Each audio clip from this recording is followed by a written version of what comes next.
à tous. Comment ne pas commencer l'année d'une façon aussi positive en étant invité par l'agence juive que nous remercions. Alors à tous et à toutes, d'abord, Shana Tova et Khatima Tova. Effectivement, nous nous présentons Stéphane Goldin, responsable des projets intégration de la ville de Tel Aviv, et Céline Benamou. Nous sommes deux à vous accueillir et à vous aider dans votre alia, votre intégration dans notre ville. Stéphane, je te propose de commencer en parlant de Tel Aviv, mais pas Tel Aviv, la ville de vacances, la ville balnéaire, non. Tel Aviv, la ville où on vit et où on construit son avenir. Et oui, comme tu le dis Céline, Tel Aviv, c'est une ville où il fait bon vivre. Il fait bon vivre pour tout le monde. C'est vrai que nous sommes la ville blanche, c'est vrai que nous sommes la ville qui ne dort jamais, c'est vrai que nous sommes aussi la Start-up City. Mais c'est aussi une ville à taille et à visage humain. Il y a à peu près 420 000 habitants, à peu près l'équivalent d'une ville comme Lyon. Mais en plus, nous avons la mer, ce que Lyon n'a pas. C'est une ville où il y a aussi énormément de jeunes. C'est vrai qu'un tiers de jeunes entre 20 et 30 ans vivent à Tel Aviv. Mais parallèlement, nous sommes aussi une ville pour les familles. Aujourd'hui, il y a 73 000 élèves dans 511 GAN, 60 écoles primaires, 25 collèges et lycées. C'est-à-dire que c'est une ville pour tout le monde, pour tous. C'est aussi le cœur économique de ce pays. 69 000 aujourd'hui entreprises actives. C'est-à-dire nous sommes même beaucoup plus qu'une ville comme Lyon, 50% d'entreprises de plus que Lyon. Et je vais vous raconter simplement une petite histoire. Il y a aujourd'hui 23 start-up au kilomètre carré à Tel Aviv. Cela veut dire qu'il y a exactement le même nombre de start-up que de cafés au kilomètre carré à Paris. Donc c'est une ville qui est franchement dynamique, qui est le centre du pays. C'est aussi une ville où nous avons les centres routiers, les centres de transport, les centres culturels. Nous sommes franchement au centre du pays et si vous voulez demain faire votre alia à Tel Aviv, vous trouverez tout ce que vous voulez à Tel Aviv. Mais Céline, peut-être que vous pouvez nous donner encore quelques chiffres sur Tel Aviv aujourd'hui. En dehors du fait qu'on ressemble à Téléachat, sérieusement, Tel Aviv, c'est une ville d'intégration. C'est aujourd'hui la première ville d'intégration en Israël, avec, sur ces 5 dernières années, 60 000 Olim qui habitent à Tel Aviv, dont pour une grande majorité des Olim francophones. Et on tient à préciser parce que Stéphane, Tel Aviv a une image, et c'est vrai, de ville jeune, où un tiers de la population est composée de 18 à 30 ans. C'est le cas aussi des Olim qui viennent vivre à Tel Aviv, mais pas seulement, puisque plus de 40% sur les 3 dernières années des Olim qui sont venus s'installer à Tel Aviv sont des familles avec 3 à 4 enfants. Donc c'est une image de Tel Aviv, la ville jeune, qui doit rester, mais ça n'est pas que ça aujourd'hui, puisque les familles peuvent s'installer. On l'a vu, il y a un nombre important d'écoles qui sont là pour vous accueillir. Voilà, donc Tel Aviv, première ville d'intégration qui accueille les jeunes, les familles et aussi le retraité. Stéphane, où est-ce qu'ils vivent, tous ces gens ? C'est vrai qu'à une époque, tout le monde vivait dans ce triangle d'or entre Bougrachov, Ben Yehuda et Frischmann. Aujourd'hui, c'est terminé. Aujourd'hui, nous voyons des Olim francophones, plus particulièrement, dans tous les quartiers de Tel Aviv, que ce soit Florentine, Sarona, Ramat Aviv, Basel, Bavli. Alors c'est vrai, vous allez me dire, Tel Aviv, c'est une ville chère. Peut-être. C'est vrai, Paris aussi est une ville chère. Lyon est une ville chère. New York est une ville chère. Toutes les capitales économiques sont des villes chères. Mais dans le fond, quand vous allez préparer votre alia, vous allez commencer à réfléchir, à construire votre budget. Et vous allez vite vous rendre compte que si demain vous allez en dehors de Tel Aviv, il ne vous faudra pas une voiture, mais 2 voitures. Il vous faudra beaucoup plus de transports en commun. Vous voudrez aller au cinéma ou au théâtre et vous devrez de toute façon revenir sur Tel Aviv. Donc faites bien ce compte, faites bien ce décompte, je dirais plus particulièrement. Sans compter, si tu peux me permettre, que l'Arnouna, la taxe d'habitation de Tel Aviv, est une des moins chères du pays.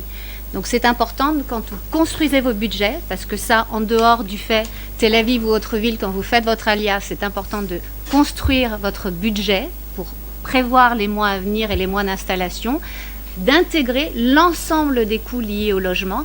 Et vous verrez à ce moment-là que Tel Aviv n'est pas la ville forcément qui revient le plus cher. Voilà. Alors, Céline, nous travaillons tous les deux au département intégration de cette ville de Tel Aviv. Et nous avons mis en place un nombre de dispositifs d'accueil pour les Olim. Et je te laisse déjà la parole sur différents... Les galants. Alors, concrètement, c'est vrai. Qu'est-ce qu'on a mis en place ? Qu'est-ce que la ville a mis en place pour aider les nouveaux résidents Olim à s'intégrer plus vite pour être plus rapidement aussi rentables et apporter leur valeur ajoutée, non pas à Tel Aviv, mais à l'ensemble d'Israël. Alors, à Tel Aviv, en tout cas, on a pensé famille et jeunesse. Donc, comme je vous l'ai dit, un tiers de la population est composée de 18 à 30%. C'est vrai aussi pour les Olim. Donc, il existe une personne, une jeune femme, qui est là pour vous accueillir et notamment pour vous aider à construire votre réseau social, à comprendre comment fonctionne Tel Aviv, aussi bien du côté culture et loisirs, mais aussi en termes de contribution à la ville et des études. Il faut ajouter également que depuis quelques semaines seulement, le CNEF, qui est une association qui est dédiée à l'accompagnement des jeunes, a ouvert une antenne à Tel Aviv. Et là aussi, Annie Claire, qui est la représentante du CNEF à Tel Aviv, est là pour vous accueillir et pour vous guider sur notamment toutes les universités qui existent sur Tel Aviv et toutes les préparations qui existent sur Tel Aviv. En outre, les familles qui viennent sont composées pour un large nombre d'adolescents. L'adolescence, on le sait tous par expérience, c'est un âge compliqué, c'est un âge difficile, ils n'ont pas forcément choisi de venir, alors qu'est-ce qu'on fait pour les aider? Là aussi, une personne qui est dédiée et spécialisée a été mise en place pour vous aider, vous parents et vos enfants adolescents, à s'y retrouver, aussi bien en termes d'activités après l'école que de soutien scolaire, coordination des différentes aides qui existent pour les adolescents. Donc, il y a une personne qui est là pour vous, à laquelle vous pouvez vous adresser et poser vos questions concernant vos enfants adolescents. Toujours sur l'éducation, vous l'avez entendu, il y a un nombre important d'écoles. Une des difficultés quand on arrive, pour beaucoup, c'est l'absence de maîtrise de l'hébreu et c'est une méconnaissance de la culture éducative, la culture du système scolaire en général en Israël. Donc à Tel Aviv, dans un grand nombre d'écoles, en tout cas dans toutes les écoles où il y a une représentation assez importante de la population francophone, ont été mis en place ce que l'on appelle des méga-chérettes. Les méga-chérettes, c'est quoi? C'est des personnes qui vont faire le lien entre vous, parents, et l'équipe pédagogique, qui sont là pour vous expliquer le fonctionnement de l'école, pour vous expliquer toutes les données, les informations qui sont données aux parents en hébreu et qui risquent au départ d'être un petit peu compliquées à suivre pour vous en tant que parents. Voilà, mais on ne s'arrête pas là, on a d'autres dispositifs qui ont été mis en place. Car la question du social est aussi importante, parce que c'est vrai que malheureusement ou heureusement, nous avons aussi mis en place une structure avec une coordonnatrice des Olim au niveau de l'assistance sociale de Tel Aviv pour pouvoir pallier aux difficultés. Nous savons que l'ALIA est quelque chose de compliqué, nous savons que l'ALIA est une sorte de rupture, et donc il va falloir pallier aussi à quelquefois carences, quelquefois manques. Et nous avons mis en place ce système avec les services sociaux de la ville de Tel Aviv pour pouvoir aider aussi et vous aider dans vos démarches. Parallèlement, la question de l'emploi et de l'entrepreneuriat est quelque chose de très important. Nous savons que l'emploi et l'entrepreneuriat est un des piliers de réussite pour votre ALIA, et c'est pour cela que nous travaillons en partenariat avec différents organismes comme Mati. Mati est un organisme qui va vous aider à monter votre projet d'entreprise, qui va vous aider à le construire. Avec Maof, qui est une agence de placement, qui va vous mettre le pied à l'étrier sûrement à votre premier emploi. Avec Ami, qui est une association que sûrement vous connaissez ou vous avez entendu parler, avec qui nous travaillons en étroite collaboration, qui elle aussi a mis en place tout un système de recherche d'emploi et a mis en place aussi une coach à votre disposition pour vous aider, pour vous entraîner, pour que vous puissiez réfléchir comment appréhender la question de l'emploi en Israël. Et enfin avec Kalita qui est une association très dynamique avec qui nous travaillons en étroite collaboration. Une fois par mois, nous montons à Tel Aviv un hub emploi où vous pourrez rencontrer un conseiller orientation, un conseiller placement, un conseiller qui va vous parler de la reconnaissance de vos diplômes et aussi un atelier pour la création et la rédaction de votre CV en hébreu, parce que c'est une question qui est très importante et c'est vrai que sans l'emploi en Israël, c'est vrai que c'est compliqué et à un moment donné, il faut aussi parler de Parnassa. On en a parlé hier, le jour de Yom Kippour. Il faut continuer aujourd'hui à développer cela parce qu'il n'y a que comme ça aussi que vous trouverez une phase d'intégration qui sera la plus forte et la plus forte possible et la plus constante. Alors, on n'est pas seul. la ville de Tel Aviv, évidemment, dont on fait partie, a beaucoup œuvré. Vous l'avez, je l'espère, compris au travers de ce qu'on a dit, mis un dispositif important pour vous accompagner. Mais nous sommes accompagnés, soutenus par des associations nombreuses à Tel Aviv qui vont vous aider, aussi bien, on l'a dit, en termes d'emploi, que d'éducation, que de loisirs, que de culture, bref, qui vont toucher à l'ensemble des domaines qui sont contenus dans une vie. Et les associations sont nombreuses pour une raison simple, c'est qu'à Tel Aviv, les bénévoles sont nombreux aussi, que ce soit des étudiants, que ce soit des Israéliens eux-mêmes, ou alors des Olim plus vieux qui ont envie d'aider les jeunes, ceux qui arrivent. Voilà, donc c'est le dispositif. Mais plus concrètement, nous, qu'est-ce que l'on propose? Comment ça s'articule? Comment ça s'organise? Donc Stéphane et moi, nous sommes, on pourrait dire, des coordinateurs d'Alia, c'est-à-dire qu'on va agir sur différents domaines.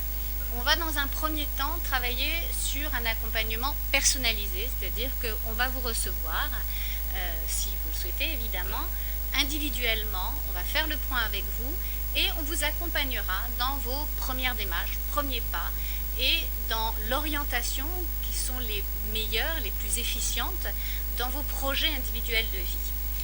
On ne s'arrête pas là, on met en place également un certain nombre d'ateliers et de conférences pour vous donner les clés.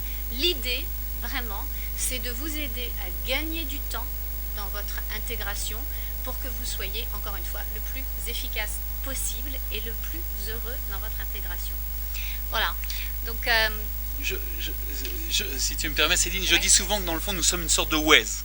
Nous sommes une sorte de Waze où nous allons vous donner le chemin, vous mettre sur le parcours, on appelle ça le Masloul en Israël, sur le parcours, sur la route, sur la bonne route, parce que nous savons qu'il est très important de mettre ce premier pas à l'étrier pour que vous puissiez rouler jusqu'à votre destination finale comme il le soit, avec toutes les données, les clés possibles pour que vous puissiez réussir. Mais maintenant, au-delà de ça, c'est vrai que nous ne travaillons pas que là-dessus, nous travaillons aussi en amont, Céline. Et c'est vrai que grâce à l'agence juive, nous allons souvent dans des salons, en France, en Belgique, et nous préparons justement, c'est là où nous donnons cette information sur la découverte de la ville, sur le nombre d'écoles, sur les quartiers Tel Aviv, sur les associations, sur le sport, sur la culture, sur tout ce que vous pouvez faire à Tel Aviv. Vous donnez l'envie d'avoir envie d'aller vivre et de venir vivre à Tel Aviv. C'est une chose très importante.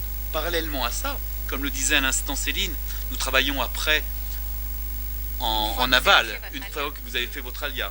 Et c'est vrai que nous vous accompagnons sur toutes les démarches administratives, que cela soit le Bitoach Leumi, c'est un système de santé en Israël qui est complètement différent que le système de santé français.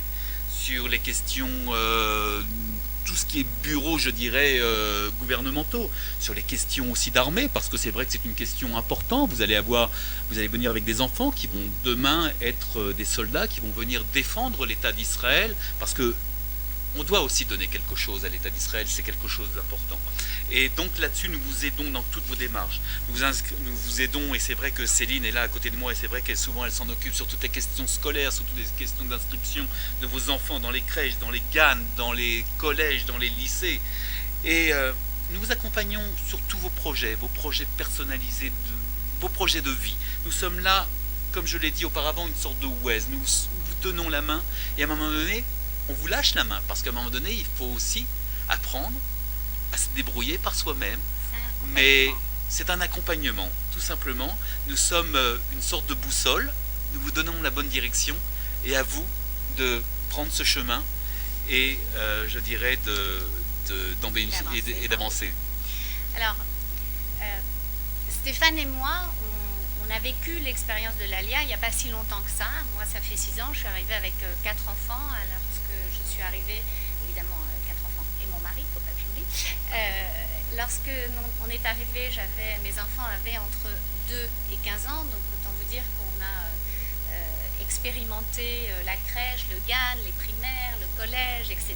Donc, dans nos fonctions, on essaie sans arrêt de se rappeler ce qui nous a manqué, ce dont on avait besoin comme information, où les trouver, et on part vraiment toujours de notre expérience. Et aussi, on est très interactif, on travaille beaucoup avec nos OLIM qui sont là, avec les personnes qui viennent vivre à Tel Aviv, pour toujours être adapté, ce que l'on met en place à vos besoins, et faire en sorte que ça corresponde et que vous trouviez vos réponses. C'est pour ça qu'on a mis cette année qu'on a créé cette année plus d'une centaine d'événements, ateliers, conférences sur tous les domaines de la vie. Et quand je dis tous les domaines, j'insiste sur le fait qu'on pense souvent aux grandes choses quand on fait son alia. Comment je vais faire, où je vais mettre mon enfant, où je vais l'inscrire, mais où est-ce que, et l'ulpan, il est où? Les grandes questions, les grandes lignes, tout le monde y pense. Par contre, les détails, on est déjà moins nombreux, et c'est ça la vraie difficulté. Donc c'est là parce que sur les grandes lignes, vous trouverez facilement l'information. Sur les petites choses du quotidien, ça devient un peu plus compliqué. Donc, on a mis en place un certain nombre d'ateliers et de conférences qui parlent justement, qui vous donnent les outils et les clés, les informations sur tout ce quotidien. Où est-ce qu'on achète sa carte de bus? Comment ça se passe? Comment est-ce qu'on lit ses factures? Comment est-ce que je gère mon budget? Comment ça fonctionne à la banque? Est-ce que la carte, ça marche pareil qu'en France? Comment ça fonctionne tout ça? Et le système de santé? Là aussi, on a mis un certain nombre de conférences en place et d'ateliers. Comment fonctionne le système de santé en Israël? C'est fondamental. La santé, c'est important pour tout le monde. Quand on a des enfants aussi, c'est différent de ce qui se passe en France. C'est pas forcément moins bien, c'est juste différent. L'éducation, idem. L'éducation, le système scolaire est différent, les cultures sont différentes, les fonctionnements, la pédagogie est différente. C'est important que vous le compreniez pour pouvoir bien accompagner vos enfants. Donc là aussi, on travaille avec les équipes pédagogiques de la ville, pas seulement, aussi du ministère de l'Éducation, qui régulièrement viennent avec nous vous donner les informations et les clés. Et on fait même du coaching. On a en ce moment d'ailleurs un cycle de coaching pour les parents pour apprendre à gérer les devoirs. Comment ça se passe quand son enfant rentre et qu'on ne peut pas l'aider parce qu'on n'y arrive pas, on ne sait pas lire. Donc comment ça se passe? Comment on gère ça? Comment on fait? Idem pour l'emploi, l'entrepreneuriat, comment repartir à zéro? Comment faire lorsqu'on était cadre supérieur, qu'on était reconnu et d'un coup on arrive ici, on n'est plus personne? Qu'est-ce que ça veut dire? Comment on fait? Est-ce que c'est impossible? Maintenant, la preuve, on est là et il y en a plein d'autres qui sont comme nous. Donc il faut juste avoir les clés, juste avoir cette petite étincelle qui donne le départ. Mais on travaille aussi beaucoup sur la culture israélienne. Moi, je me souviens que lorsqu'on est arrivé avec mon mari, une des choses qui nous manquait, c'était on ne savait ni lire, ni écrire, ni parler, c'était de savoir lire, de pouvoir lire les journaux, de savoir ce qui se passe, comprendre ce qui se passe en Israël. On est en Israël, c'était fou, on était obligé d'aller regarder ce qui se passait en Israël sur des journaux, des magazines français. Comment ça se passe? Et la culture, qui sont les people? Qui c'est? Comment on se repère là-dedans? Donc là aussi, on met en place des ateliers pour vivre comme un Israélien. Qui sont les people? Comment fonctionne le système politique? C'est quoi l'actualité économique aujourd'hui? On veut que vous compreniez, que vous soyez complètement intégrés à la société, et ça en fait partie. Mais pas seulement, on a j'ai l'expert à côté de moi, Stéphane, l'expert des excursions et des visites guidées, parce que moi j'étais parisienne, donc Paris je connaissais comme ma poche. Tel Aviv, quand je suis arrivée, c'était un peu plus compliqué, ça me paraissait immense, finalement ça n'allait pas tant que ça. Les villes, les noms, les repères, comment on fait? La meilleure façon, c'est de visiter, c'est de découvrir la ville à pied. Et donc, avec Stéphane, c'est notamment Stéphane qui s'en occupe. On dit qu'Israël, on le connaît par ses pieds. Et c'est vrai que c'est important de connaître où l'on vit, connaître le pays, connaître son histoire. Mais pas que son pays, aussi sa ville. Et donc c'est vrai que nous organisons plusieurs fois par mois des excursions dans la ville. Et une fois à peu près tous les 2 mois, nous avons un tioul. Dans le pays, dans le nord, dans le sud, voilà, on s'est pas mal baladé parce qu'il est important d'appréhender ce pays, de le connaître. Il n'y a que comme ça qu'on peut l'accaparer. C'est une chose qui est très importante. Il y a un point aussi que je voudrais redévelopper, c'est la question de Tsahal et de l'armée. C'est une question qui est très importante. Moi, ça fait un peu plus longtemps que 6 ans que j'ai fait mon alia, mais c'est t'es revenu passer. Voilà. Et pour moi, c'est quelque chose de très important parce que c'est vrai que vous allez avoir vos enfants. Ou alors vous qui nous écoutez, tout simplement, vous allez arriver dans ce pays et vous allez vouloir incorporer les rangs de Tsahal. C'est quelque chose de très important de comprendre comment ça fonctionne, où l'on peut s'engager, où l'on ne peut pas s'engager, ce que l'on peut faire, combien de temps on va pouvoir s'engager, qu'on soit un homme, qu'on soit une femme. etc., etc. Et donc nous sommes là et nous travaillons. Est-ce que tu veux dire qu'à part hommes et femmes, il y a des etc., etc. Non, non, il n'y a pas etc., etc., même si nous sommes à Tel Aviv. Mais et c'est quelque chose de très important de pouvoir comprendre le fonctionnement de cette armée. Un des points aussi que j'aimerais, sur lequel j'aimerais parler, si tu me l'autorises, Céline. Ouais, La Knesset a voté il y a très peu de temps la journée de l'Alia, ouais. qui sera la date hébraïque du 27 novembre, donc le Kaftet November. Et cette journée de l'Alia, la ville de Tel Aviv a décidé de faire le mois de l'Alia. Et donc, save the date. Et je vous invite à venir voir notre page Facebook qui s'appelle Olim francophone de Tel Aviv. Et là, vous aurez toutes les informations sur nos activités, mais aussi sur les activités qui vont se dérouler pendant tout ce mois de l'Alia, où nous allons fêter l'Alia à Tel Aviv avec un nombre de spectacles, un nombre de conférences, un nombre d'expositions qui vont être très importantes. Et nous vous invitons franchement à venir voir cette page, à vous inscrire sur cette page. Vous aurez toutes nos informations, vous saurez exactement ce que l'on fait. Vous pouvez évidemment venir nous poser des questions et nous serons là évidemment pour pouvoir vous répondre. Alors Céline. Juste un dernier point avant de terminer. Parmi les choses qu'on organise aussi, et c'est important, c'est l'hébreu, l'accompagnement dans l'hébreu oral. Souvent, les Français, on a un petit peu de mal à se lancer dans une langue. On a un peu honte, on hésite si on fait des erreurs. Donc, on a mis en place aussi un certain nombre d'ateliers pour vous aider, de l'hébreu de conversation, pour vous aider à vous débloquer, pour ceux qui sont déjà là. Faites passer le message sur l'hébreu et permettre de le parler plus facilement, sans honte, même en faisant des erreurs, on s'en fiche en fait, pour justement là aussi vous aider dans vos entretiens professionnels, dans votre quotidien. Donc c'est aussi un élément important sur lequel on insiste beaucoup parce que c'est le cœur de l'intégration. L'hébreu, c'est la langue en Israël. Certes, on est là pour vous accompagner en France. Certes, il y a beaucoup de choses qui sont mises en place pour vous aider, mais quand même, le secret, ça reste de parler hébreu assez vite. Voilà. Écoute Céline, je pense qu'on peut leur souhaiter ensemble Shana Shana Tova et on vous attend à Tel Aviv.